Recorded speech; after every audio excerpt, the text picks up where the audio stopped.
Welcome to Zee TV గరుడ 9. నేను మీ GPR. ఇప్పుడు మనం Telangana state regional transport authority member Jangaon జిల్లా చిలివేరు అభిగౌడ్ గారితో ఉన్నాము. నమస్కారం అండి అభిగౌడ్ గారు. అందరికీ నమస్కారం. జీటీవీ ప్రేక్షకులకి, దాంతోపాటు జీటీవీ యాజమాన్యానికి, మరీ ముఖ్యంగా తెలంగాణ రాష్ట్ర ప్రజలతో పాటు జనగామ జిల్లా ప్రజలందరికీ నూతన సంవత్సర శుభాకాంక్షలతో పాటు అడ్వాన్స్ సంక్రాంతి శుభాకాంక్షలు తెలుపుతున్నాం. ముందుగా అభిగౌడ్ గారు, మీ నెగిటివ్ విలేజ్ ఎక్కడ, మీ కుటుంబ నేపథ్యం, మీ విద్యాభ్యాసం గురించి కొద్దిగా వివరించగలరు?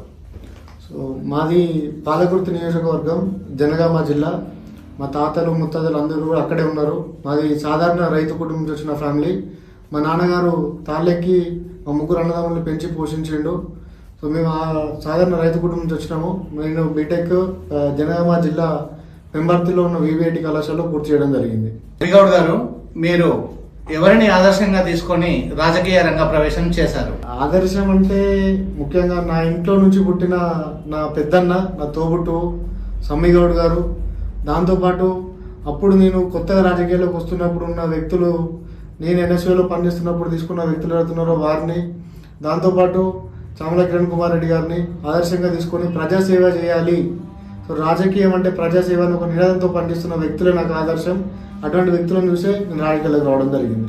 తెలంగాణ ట్రాన్స్పోర్ట్ అథారిటీ మెంబర్ అంటే ఏమిటి? ఇంతకు ముందుకు గత ప్రభుత్వాల్లో కూడా ట్రాన్స్పోర్ట్ అథారిటీ అనే మెంబర్ ఉందని ఎవరికి కూడా సరిగా తెలియదు. మెంబర్ యొక్క ముఖ్య కర్తవ్యం ఏంటి మీరు తెలుపగలరు? మొదట ఆర్టీఏ మెంబర్ అంటే రీజనల్ ట్రాన్స్పోర్ట్ అథారిటీ మెంబర్ అన్న. ఇది ప్రభుత్వం అంటే ఏ పార్టీ అయితే అధికారంలో ఉంటుందో ఆ పార్టీ వారి పార్టీ కోసం కష్టపడ్డ వ్యక్తులను గుర్తించి ఇచ్చే ఒక నామినేటెడ్ పదవి. ఇది ఒకప్పుడు ఒక సిస్టంలో అంతకుముందు రోడ్లు లేకపోతే ప్రజలకు బస్సులు అందుబాటులో లేకపోవడం వల్ల ఆర్టీఏ మెంబర్లను నియమించి ప్రజలకి ఒక రూట్ మ్యాప్, అంటే బస్సెస్ ఈ రూట్లో పోతే ప్రజలకి సహాయం అయితే ఉద్దేశంతో ఏర్పడిన వ్యవస్థ ఆర్టీఏ మెంబర్ వ్యవస్థ. ఇప్పుడు అంటే కాలక్రమేణా బస్సులు, రోడ్డు వ్యవస్థ ప్రజలకు అందరికి అనుకూలంగా వచ్చిన తర్వాత దీనిలో వచ్చిన పెను మార్పులతోటి మా పైన కూడా అదే రకంగా అధికారంతో కూడిన ఒక బాధ్యత, అది కూడా బాధ్యత పెరిగింది ఇప్పుడు ప్రస్తుతానికి. సో ఇప్పుడు మేము ముఖ్యంగా చేయాల్సిన పనులు ఏంటంటే రాష్ట్రంలో ఉన్న ప్రజలందరికీ, ముఖ్యంగా మా జిల్లాలో ఉన్న ప్రజలందరికీ రవాణాకు సంబంధించిందైనా ఎటువంటి సమస్యలైనా సరే ఆర్టీఓ ఆఫీస్లో కానీ రవాణా శాఖకు సంబంధించిన కానీ ఎటువంటి సమస్యల్లో ప్రజలు మాకు చెప్పొచ్చు. సో ప్రజల పక్షాన నిలబడి ప్రభుత్వంకి విన్నవించే ఒక మధ్యవర్తితో ఉన్న పదవే ఈ ఆర్టీఏ మెంబరు. సో ప్రభుత్వానికి సంబంధించిన ఎటువంటి పథకాలు ఉన్నా ఏమున్నా సరే ఇది ఒక డిపార్ట్మెంట్కి సంబంధించింది కాదు, ప్రజలందరికీ. ఎందుకంటే రోడ్ ఎక్కిన ప్రతిదీ కూడా రోడ్ ట్రాన్స్పోర్ట్కి సంబంధించి వస్తుంది. అంటే అది సైకిల్ అయినా, బండి అయినా, లేకపోతే 4-వీలర్ అయినా, హెవీ వెహికల్స్ ఏవైనా సరే. సో ఇట్లా ఆర్టీఏ డిపార్ట్మెంట్ అనేది ప్రజల యొక్క జీవితంలో ఒక ముఖ్య భాగాన్ని అంటే కలిసి ఉన్నది కాబట్టి ఈ డిపార్ట్మెంట్ మాకు ఇవ్వడం జరిగింది. జాతీయ రహదారుల వెంబడి యాక్సిడెంట్లు జరిగినప్పుడు ముఖ్యంగా ట్రాన్స్పోర్ట్ అథారిటీ మెంబర్స్ కానీ ఆర్టీఏ అధికారులు కానీ ఎలాంటి సహాయ సహకారాలు అందిస్తారు వివరించగలరు అభిగౌడ్ గారు? హైవే మీద జరిగే ఓన్లీ హైవే అని కాదన్నా, మొదట మేము అందరం కోరుకున్నది, మా మంత్రి పొన్నం ప్రభాకర్ గారైనా, రాష్ట్ర ప్రభుత్వమైనా, మేమైనా సరే కోరుకునేది ఏంటంటే ఎవరికి ఎటువంటి యాక్సిడెంట్లు జరగొద్దు, ప్రాణ నష్టం జరగొద్దు అని చెప్పి మేము దేవుని ప్రతిరోజు కూడా ప్రార్థిస్తాము. సో దురదృష్టవశాత్తు కొన్ని ప్రమాదాలు జరుగుతున్నాయి. సో అటువంటి ప్రమాదాలు జరిగినప్పుడు మేము ఖచ్చితంగా వాటి మీద స్పందించి అక్కడికి వెళ్ళి ఆ పరిస్థితులను కూడా పర్యవేక్షించడం జరుగుతుంది. అదే రకంగా ఈసారి గవర్నమెంట్ ఎవరైతే అంటే కొన్నిసార్లు బైక్ యాక్సిడెంట్లు అయినా చనిపోయిన వ్యక్తులు, లేకపోతే యాక్సిడెంట్ అయి కొడపరాలతో ఉన్న వ్యక్తులు, ఇంతకుముందు ఉన్న పరిస్థితి ఎట్లుండే అంటే యాక్సిడెంట్ అయినప్పుడు పక్కన నిలబడి చూసేవాళ్ళు. సో సైడ్కే ఉండి చూసేవాళ్ళు. ఎందుకంటే ఎవరన్నా మళ్ళీ మీ ఇట్లా యాక్సిడెంట్ అయింది అని చెప్పి ఇన్ఫర్మేషన్ ఇవ్వడం వల్ల పోలీసులు వచ్చి వీళ్ళని ఎక్కడ ఇబ్బంది పెడతారన్న భయానికి దూరం ఉండేటోళ్ళు. ఇప్పుడు ఆ రకంగా ఉండొద్దు అనే ఉద్దేశంతో ప్రభుత్వము ఎవరైతే అంటే ఒక గోల్డ్ లైన్ అవర్ అని ఒక స్కీమ్ తీసుకొచ్చింది. సో యాక్సిడెంట్ అయిన వ్యక్తులని ఇన్ టైంలో హాస్పిటల్కి చేర్చిన వాళ్ళకి 15,000 నుంచి 25,000 వరకు క్యాష్ ఇస్తారు. దాంతోపాటు వారి ప్రాణాలను కాపాడినట్టయితే కలెక్టర్ గారి చేతుల మీదకి వెళ్ళి అభినందించడం కూడా జరుగుతుంది. సో ఈ రకమైన వ్యవస్థని తీసుకురావడంతో పాటు మరీ ముఖ్యంగా దీంట్లో ఆర్టీఓ డిపార్ట్మెంట్ కానీ లేకపోతే పోలీస్ డిపార్ట్మెంట్ కానీ చాలా కీలక పాత్ర పోషిస్తారు. హైవే మీద ఎవరో తెలియని అనామకులు, ఎవరు లేని ప్రదేశంలో కూడా యాక్సిడెంట్ అయినప్పుడు ఇమీడియట్గా రెస్పాండ్ అయ్యే వ్యవస్థ అంటే పోలీస్ శాఖ. దాని తర్వాత మళ్ళీ దానికి సంబంధించిన యాక్సిడెంట్ పూర్తి వివరాలు, వాళ్ళకి ఇన్సూరెన్స్ కావచ్చు లేదా ఇంకైనా క్లెయిమ్ అవ్వాలన్నా సరే దాంట్లో పూర్తి సహకారాలు అందించే శాఖ ఆర్టీఓ శాఖ అంటే మాది. సో ఈ రకంగా ప్రజలకు అందుబాటులో ఉండి వాళ్ళకి యాక్సిడెంట్ అయిన తర్వాత అవ్వడానికి ముందు కూడా అంటే అవ్వకుండా ఉండడానికి ఇన్ కేస్ దురదృష్టవశాత్తు అయితే వారికి ఏ రకంగా సహాయం చేయగలమో అన్ని రకాలు కూడా అందుబాటులో ఉండి చేస్తున్నాము. అదే రకంగా కూడా ముందుకు పోతాము. అభి గారు, ముఖ్యంగా మీరు సోషల్ అవేర్నెస్ ప్రోగ్రామ్స్ లో విద్యార్థులతో కలిసి మీరు పార్టిసిపేట్ చేస్తుంటారు, ఎందు గురించి సార్? ఎందుకంటే మొదటగా నేను విద్యార్థి దశ నుంచే ఈ స్థాయికి వచ్చిన. నేను 2010లో నా రాజకీయ ప్రస్థానం నేను చదువుతున్న బీటెక్ కాలేజ్ స్టార్ట్ అయింది. సో అప్పటి నుంచి కూడా ఎన్ఎస్ఏ విద్యార్థితో నా జీవిత భాగస్వామి ఇప్పటిదాకా వచ్చింది. దీంట్లో ముఖ్యంగా విద్యార్థులు చేసిన గల కారణం ఏంటిది ప్రతి దాంట్లో అంటే నేటి బాలలే రేపటి భావి భారత పౌరులు. సో వారి దగ్గర నుంచే మార్పు అనేది మొదలవ్వాలి. ప్రతి దాంట్లో అవగాహన విద్యార్థుల దశ నుంచే మొదలైతే అది దేశం యొక్క వెన్నుముకలాగా తయారవుతుంది అని ఒక ముఖ్య ఉద్దేశంతో మేము చేసే ప్రతి కార్యక్రమంలో విద్యార్థులతో పాటు యువకుల్ని కూడా ఇన్వాల్వ్ చేసి వాళ్ళకి తగిన విధంగా సబ్జెక్ట్ అంటే సొసైటీ ఏంటిది, ఎట్లుంటుంది, ఏ రకంగా ఉండాలి. సో ఒకవేళ యాక్సిడెంట్ అంటే మా డిపార్ట్మెంట్ సంబంధించిన యాక్సిడెంట్కి సంబంధించిన విషయాలు వస్తే సో యాక్సిడెంట్ అవ్వకుండా ఏ రకంగా ఉండాలి అని తగు జాగ్రత్త వాళ్ళకి చెప్తే వాళ్ళు పోయి వాళ్ళ పేరెంట్స్కి బాధ్యతగా చెప్తారు. ఎందుకు అనంటే వారు ఇప్పుడు మనకు ఒక పిల్లలు అనుకున్నా వాళ్ళు ఏం చేస్తారు, దాని దగ్గరకు వచ్చి నాన్న నువ్వు హెల్మెట్ పెట్టుకుని బయటికి పోతున్నావు నాన్న, నీకోసం మీ ఇంట్లో వెయిట్ చేస్తాము అని ఒక మాట వాడినప్పుడు నీ మనసుకి ఎంత మంచిగా తాగుతుంది. నా బిడ్డో నా కొడుకో నాకు ఇంత మంచి చెప్తారు. ఇన్ కేసు నాకు పోయి ఇటు వచ్చేసరికి ఏమైనా యాక్సిడెంట్ అయ్యి కార్లో ఇరిగినా ఇంకేదైనా మేజర్ అయినా సో అప్పుడు నా కుటుంబం నా పిల్లలు ఏమైపోతారో ఒక భయానికో లేకపోతే భక్తికో లేదు అనుకుంటే ప్రేమకో వాళ్ళు చెప్పిన మాట మీరు కట్టుబడి పాటిస్తారని ఒక గట్టి బలమైన దృఢమైన నమ్మకంతో సో వాళ్ళు ఇన్వాల్వ్ చేసి ప్రతి ప్రోగ్రామ్ చేయడం జరుగుతుంది. అభి గారు, విద్యార్థి దశ నుండి మీరు ఎన్ఎస్యుఐలో పనిచేశారు. ఎన్ఎస్యుఐలో మీ యొక్క ముఖ్య పాత్ర మరియు అలాగే కరోనా టైంలో ప్రజలకు చేసిన సేవ గురించి వివరించగలరు? మేము ఎన్ఎస్యుఐలో 2010 నుంచి ఉన్నామన్నా. 2010 నుంచి మొన్న జనగామ జిల్లా సపరేట్ అయ్యేంత వరకు కూడా ఉమ్మడి వరంగల్ జిల్లా కోఆర్డినేటర్ వర్క్ చేసినాము. అంతకుముందు కాలేజ్ ప్రెసిడెంట్ వర్క్ చేసినాము. ఆ రకంగా స్టెప్ బై స్టెప్ వచ్చుకుంటూనే వచ్చినాము. తర్వాత జనగామ జిల్లాకి మొదటి ఎన్ఎస్యుఐ అధ్యక్షుడు నేను ఎలక్ట్ అయినా, నాది ఎలక్టెడ్ బాడీ. సో దీని తర్వాత అప్పటి నుంచి ఎన్ఎస్యుఐ ఆర్గనైజేషన్ స్ట్రెంథన్ చేసుకుంటూ అపోజిషన్ పార్టీలో ఉండి 10 సంవత్సరాలు నానా కేసులకి వాటికి వీటికి దేనికి కూడా భయపడకుండా పార్టీ బలోపేతానికి కృషి చేసి ఆర్గనైజేషన్ జనగామ జిల్లాలో స్టేట్లోనే టాప్లో ఉండేలాగా చాలా కష్టపడి కృషి చేసినాం. దానికి నాతో ఉన్న మిత్రులు మా తమ్ముళ్ళు అందరూ కూడా చాలా సహకరించారు. వాళ్ళకి నా తరఫున నా ప్రత్యేక కృతజ్ఞత తెలుపుకుంటున్నా. అదే టైంలోనే మనకు వచ్చిన కోవిడ్ మహమ్మారి దేశాన్నే కలిసివేసింది. అదే రకంగా జనగామ జిల్లాలో కూడా ఎక్కడి నుంచో వచ్చిన ప్రజలు ఇక్కడ పొట్టగుడ్డి కోసం వచ్చిన ప్రజలు ఎంతోమంది ఉండే. ఆ టైంలో మేము మా సొంత డబ్బులు ఖర్చు పెట్టి చాలామంది కూడా బియ్యం, కూరగాయలు, రోజు తినడానికి తిండి, వాటితో పాటు కొన్ని రోజులు మా దగ్గర కూడా వెళ్ళకపోతే కొంతమంది వ్యక్తుల దగ్గర సహాయ సహకారాలు తీసుకొని వారు బియ్యం పంపిణీ చేసినా ఏ రకమైన పంపిణీ చేసినా కూడా మేము కోవిడ్కి భయపడకుండా ఇంట్లో వాళ్ళకి దూరంగా ఉండి కూడా మాకు కోవిడ్ టైంలో కూడా కోవిడ్ వచ్చింది. అంటే ఈ రకంగా సహాయం చేసుకుంటూ పోతున్నప్పుడు కోవిడ్ వచ్చింది. అయినా సరే వాటికి భయపడకుండా క్వారంటైన్లో ఉండి కూడా మా పిల్లలతోటి సహాయ సహకారాలు అందించినాం. కోవిడ్ టైంలో మేము శానిటైజర్ స్టాండ్ ఒకటి ఇచ్చినామన్నా. అంటే కోవిడ్ అయిపోతుంది ఎండింగ్లో ఉన్నప్పుడు, అంటే స్టార్టింగ్లో ఉన్నప్పుడు సో అంటే ఖచ్చితంగా శానిటైజేషన్ యూజ్ చేసుకోవాలి అని ఒక రూల్ తీసుకురావడం వల్ల మేము మా సొంత డబ్బులు ఖర్చు పెట్టి జనగామ జిల్లాలో ఉన్న ప్రభుత్వ హాస్పిటల్స్ కావచ్చు, పబ్లిక్ ఎక్కడైతే ఎక్కువ మొబిలైజ్ అవుతారో ఆ ప్లేస్లో మా ఎన్ఎస్ఏ పేరు మీద శానిటైజర్ స్టాండ్ కూడా ఇవ్వడం జరిగింది. ఈ రకంగా ప్రజలకి కోవిడ్లో చాలా సహాయ సహకారాలు అందించడము, అది తీసుకున్న వాళ్ళకి మా పార్టీ నాయకులకి దాంతోపాటు ప్రజలందరూ కూడా తెలుసు అని నమ్ముతున్నారు. జనగామ జిల్లాకి సర్దార్ సర్వాయి పాపన్న గౌడ్ పేరు పెడతామని కాంగ్రెస్ మేనిఫెస్టోలో చెప్పింది. కానీ కాంగ్రెస్ అధికారంలోకి వచ్చాక కూడా 2 సంవత్సరాలు గడుస్తుంది. ఇంతవరకు ఆ హామీ నెరవేర్చలేదు. దీనిపై మీ స్పందన? నా కాంగ్రెస్ ప్రభుత్వం అంటేనే ప్రజల చేత ప్రజల కొరకు ఎన్నుకోబడిన ప్రభుత్వం మాది. కాంగ్రెస్ పార్టీ, కాంగ్రెస్ ప్రభుత్వం. తెలంగాణ రాష్ట్రంలో కాంగ్రెస్ అధికారంలోకి రావడానికి ఏవైతే హామీలు ఇచ్చిందో అవన్నీ 100% ఫుల్ఫిల్ చేసే విధంగానే మా ముఖ్యమంత్రి రేవంత్ రెడ్డి గారు, వారితో పాటు వారి క్యాబినెట్లో ఉన్న మినిస్టర్లు అందరూ కూడా చాలా కృషి చేస్తున్నారు. ఎలక్షన్ ఇచ్చిన హామీలు ఇప్పటికే చాలా వరకు నెరవేర్చినాం. ఈ జనగామ జిల్లా పేరు మార్పు అనేది ఏదైతే ఉందో అది కూడా ఇచ్చిన హామీల్లో భాగంగా నెరవేర్చే ప్రయత్నం చేస్తున్నాము. అది కూడా జరుగుతుందని నమ్ముతున్నాను నేను. ఎందుకంటే మా ప్రభుత్వం హామీ ఇచ్చింది, ఆ నమ్మకంతో ఉన్నాం, మారుస్తామని త్వరలో.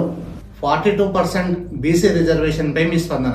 నా స్పందన స్పెసిఫిక్గా 42% రిజర్వేషన్ని మెన్షన్ చేయాల్సిన పని లేదు. ఎందుకంటే ఇంతకుముందు చెప్పినట్టే కాంగ్రెస్ ఏదైతే హామీలు ఇచ్చిందో వాటికి మేము కట్టుబడి ఉన్నామో, ప్రజలకి అన్ని రకాల సేవలు అందిస్తూనే ఉన్నాము.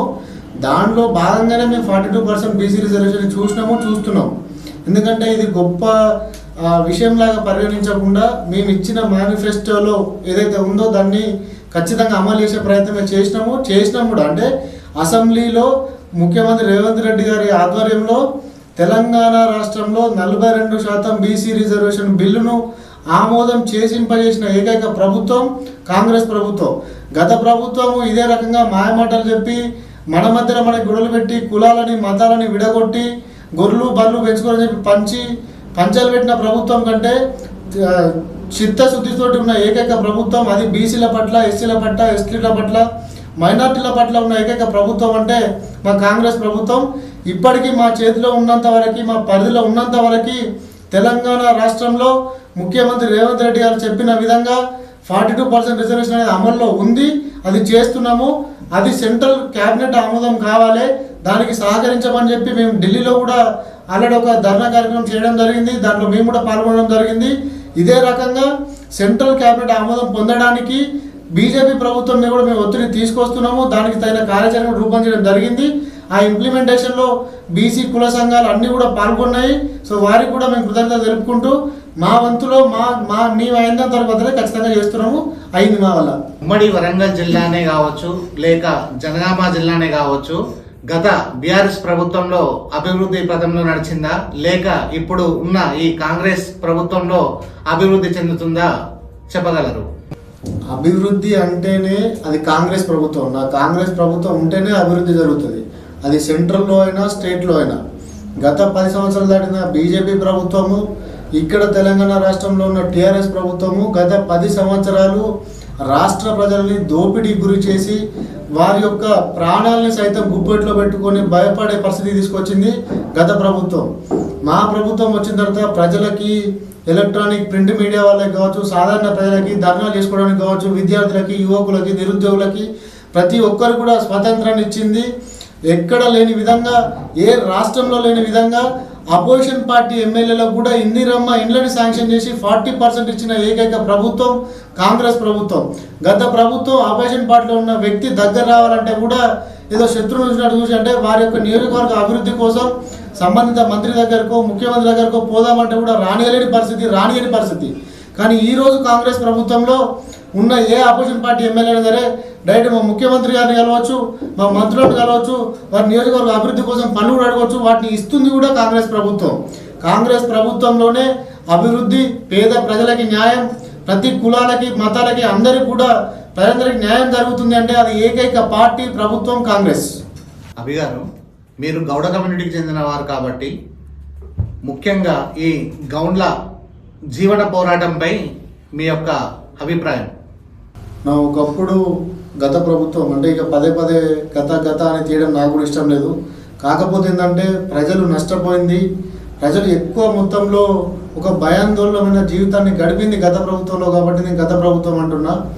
అప్పుడు ఓన్లీ గౌడ కమ్యూనిటీ ఒకటే కాకుండా రిమైనింగ్ కమ్యూనిటీ అన్నింటిలో కూడా చాలా అవహేళన అంటే చాలా అవహేళన చేసి గొర్రెలు కాసుకొని, సాగరోళ్ళు బట్టలు పిండుకొని, లేకపోతే కటింగ్ షాపులు మీకు ఫ్రీ కరెంట్ ఇస్తాము, మీరు ఆ కటింగ్ చేసుకునే బతుకురు తప్ప మీకు చదువులు, తెలివితేటలు, సొసైటీ పట్ల అవగాహన వద్దు అనే విధంగా చేసిన గత ప్రభుత్వం కంటే ఈ ప్రభుత్వం వచ్చిన తర్వాత చదువు విషయంలో కావచ్చు, ఉద్యోగాల విషయంలో కావచ్చు, ప్రతి దాంట్లో కూడా యువకులను ఎంకరేజ్ చేసుకుంటూ, మహిళలను ఎంకరేజ్ చేసుకుంటూ, వారి ఉపాధి కోసం ఈవెన్ మహిళలు వారి కుటుంబాన్ని పోయించే పరిస్థితి పట్టుకొచ్చింది కాంగ్రెస్ ప్రభుత్వము. గౌడ కమ్యూనిటీకి సంబంధించి ఇంతకుముందు తాడి చెట్ల మీదకి వెళ్ళి పడి ప్రాణాలు కోల్పోయిన కొన్ని వందల కుటుంబాలు, వేల కుటుంబాలకి ఆర్థిక సహాయం అందించడంతో పాటు ప్రాణనష్టంతో కూడా ఆర్థిక సహాయం ప్రకటించింది ప్రభుత్వము. మరి ముఖ్యంగా తాడి చెట్టు ఎక్కడానికి మనం మోకి ముత్తాలు వేసుకుని ఏ రకంగా అయితే ఎక్కుతామో అది ఇబ్బందికరంగా మారింది అని చెప్పి ఎన్నోసార్లు కొన్ని వందల మంది మంత్రులకి, వీళ్ళకి ఇచ్చినా సరే ఎవరు పట్టించుకోకపోతే ఈసారి మా ప్రభుత్వం వచ్చిన తర్వాత తాడి చెట్టు ఎక్కడానికి మోకు మూతాలు కాకుండా వారు ఒక రకమైన మిషన్ లాగా ఏర్పాటు చేసి వారికి ట్రైనింగ్ ఇచ్చి, అంటే రైతులకి ట్రైనింగ్, మన గౌడ్స్కి ట్రైనింగ్ ఇచ్చి మరి మిషన్ అవన్నీ సప్లై చేస్తున్నాము. ఇది ప్రభుత్వం యొక్క అందరి అధికారుల ఆధ్వర్యంలో, దాంతోపాటు నాయకుల ఆధ్వర్యంలో జరుగుతుంది. దీంతోపాటు మరీ ముఖ్యంగా రాష్ట్రంలో ఎప్పుడు లేని విధంగా గత ప్రభుత్వంలో బీసీ కమిషన్ అనే పేరు కూడా లేకుండా చేసిన ప్రభుత్వం గతంలో ఉండే, కానీ తెలంగాణ ప్రభుత్వం వచ్చిన తర్వాత, కాంగ్రెస్ ప్రభుత్వం వచ్చిన తర్వాత బీసీ కమిషన్తో పాటు బీసీ కార్పొరేషన్ ఏర్పాటు చేయడం జరిగింది. ఈ BC commission plus BC corporation రెండు కూడా బీసీ కార్పొరేషన్ చైర్మన్ నూతి శ్రీకాంత్ గౌడ్ గారు, బీసీ కమిషన్లో బీసీలు, దాంట్లో ముఖ్యంగా జనగామ జిల్లాకి సంబంధించిన మా ఆడబిడ్డ బాలలక్ష్మి గారు కూడా అందులో బీసీ కమిషన్ సభ్యులు ఉన్నారు. దాంతోపాటు బీసీ రాష్ట్ర సంక్షేమ శాఖ మంత్రులు పొన్నం ప్రభాకర్ గారు కూడా బీసీలో ఉన్నారు. వీళ్ళందరూ ఒక గౌడ కమ్యూనిటీకి సంబంధించిన వాళ్ళే. అంటే మన రాష్ట్రంలో గౌడ్స్కి దాంతోపాటు బీసీలకి ఎంత ప్రియారిటీ ఇస్తున్నానికి ఒక ఎగ్జాంపుల్ మాత్రం నేను చెప్పదలుచుకుంటున్నాను వీళ్ళ పేర్లు ఎత్తి. సో ఇటువంటి సహాయ సహకారాలు బీసీలకి, గౌడ్స్కి అన్ని రకాలు కూడా మా ప్రభుత్వం అందిస్తుంది. ఇకపైన కూడా అదే రకంగా ముందుకు పోతుంది. గత ఉమ్మడి ఆంధ్రప్రదేశ్ కావచ్చు, తర్వాత పరిణామాల మధ్య రాష్ట్రాలు వేరైన తర్వాత కూడా తెలంగాణ సాధించుకున్నాక తెలంగాణ బీఆర్ఎస్ ప్రభుత్వము 10 సంవత్సరాలు ఫామ్ చేసింది. ప్రజెంట్ కాంగ్రెస్ ప్రభుత్వం లీడ్ చేస్తుంది. ట్రాన్స్పోర్ట్ అథారిటీ మెంబర్ అనే ఒక నామినేటెడ్ పోస్ట్ ఉంది అని ఇంతవరకు దాని గురించిన విషయాలు ఎవరికి సరిగ్గా తెలియదు, అవగాహన కూడా లేదు. కాంగ్రెస్ ప్రభుత్వం వచ్చిన తర్వాత పోస్టులు భర్తీ చేసిన తర్వాత ఇందులో ఉన్న మెంబర్స్ చాలా చురుగ్గా, యాక్టివ్ గా ఉండి ఆ యొక్క సేవలు ఎలా ఉంటాయో పబ్లిక్ కు వివరిస్తున్నారు. ఇంత ముందుకు ఉన్నా గానీ ఎందుకు ప్రాముఖ్యత బయటకు రాలేదు, మరి ఇప్పుడు ఎందుకు దాని విలువ తెలుస్తుంది అనేది మీరు వివరించగలరు అభిగౌడ్ గారు? సో ఇంతకు ముందు కూడా ఉండే అన్న నార్మల్గా. సో గత ప్రభుత్వం లాగానే అందులో ఉన్న నాయకులు ఏ రకంగా అయితే మాకెందుకు లేనట్టున్నారో, అందులో ఇచ్చిన ఎవరైతే పదవి తీసుకున్నారో వారు కూడా అదే రకంగా ఉన్నారు. బట్ మాది సామాజిక బాధ్యత, సమాజం కోసం పనిచేయడం మా రెస్పాన్సిబిలిటీ. సో అట్లాంటి వ్యక్తులను గుర్తించే రాష్ట్ర వ్యాప్తంగా కూడా 33 జిల్లాల్లో ఒక్కొక్కరికి కూడా ఆర్టీఎం పదవి ఇవ్వడం జరిగింది మా ప్రభుత్వం. ఇందులో మా బాధ్యత నిర్వర్తించడం మా కర్తవ్యం. ఖచ్చితంగా ప్రజల యొక్క ప్రాణాలని కాపాడే విధంగా తగు జాగ్రత్తలు తీసుకుంటూ ప్రజలకు సేవలు అందించడమే మా యొక్క ముఖ్య ఉద్దేశము. సో ఆ వేలో పోతున్నాము, అదే వేలో పనిచేస్తున్నాము. అందుకని చెప్పి గత ప్రభుత్వం నియమించిన ఆర్టీఎం మెంబర్ల కంటే కూడా మా ప్రభుత్వం యొక్క చిత్తశుద్ధి, మా యొక్క చిత్తశుద్ధి, మేము కోరుకునేది ప్రజా శ్రేయస్సు కాబట్టి ఆ పాయింట్ ఆఫ్ వ్యూలో పనిచేస్తున్నప్పుడు ప్రజలకు ఎక్కువ సేవలు అందుతున్నాయి. అందుకని చెప్పి ఈసారి ఆర్టీఎం మెంబర్ల యొక్క ప్రాముఖ్యత రాష్ట్ర వ్యాప్తంగా కూడా పెరిగింది. అదే రకంగా ముందుకు సాగుతామని చెప్తున్నాం. మరొకసారి ప్రజలకి నా యొక్క ముఖ్య విన్నపం, తెలంగాణ రాష్ట్ర ప్రజలతో పాటు నా జిల్లా జనగామ జిల్లా ప్రజలకి పాదాభివందనాలు చేసుకుంటూ నేను కోరుకునే ముఖ్యమైన కోరిక ఏంటంటే, ప్రతిసారి ప్రజల్లో ఉండి నేను ఆర్టీఎం మెంబర్ అయిన తర్వాత ప్రతి ఒక్కరిని వేడుకున్నది ఒకటే, మీకోసం బయటికి పోయిన వ్యక్తులు ఎవరైతే ఉంటారో, కుటుంబ పెద్దలు, మీరు మళ్ళీ జాగ్రత్తగా ఇంటికి చేరాలి అంటే ఖచ్చితంగా ట్రాఫిక్ రూల్స్ని పాటించండి. ట్రాఫిక్ రూల్స్ పెట్టిందే మన బాగు కోసం, మన భవిష్యత్తు కోసం. ట్రాఫిక్ రూల్స్ పాటించడం వల్ల మన కుటుంబాల్ని సేవ్ చేసుకోవడంతో పాటు మనల్ని మనం సేవ్ చేసుకోగలుగుతాము. దయచేసి మీరు ఒక్కసారి ఆలోచించి ట్రాఫిక్ రూల్స్ని కఠినంగా పాటించాలని కోరుకుంటున్నాం. సో భద్రతే మన బాధ్యత. ఈ వర్డ్ ఖచ్చితంగా మీరు అందరూ బ్రెయిన్లో ఎప్పుడు తిరిగేలాగా పెట్టుకోండి. మీరు భద్రంగా ఉంటే మీ కుటుంబం భద్రంగా ఉంటుంది. మరి ముఖ్యంగా మీ యొక్క కుటుంబం మీ మీదే ఆధారపడి ఉన్నది. మేము చాలా కుటుంబాలని చూసినాము.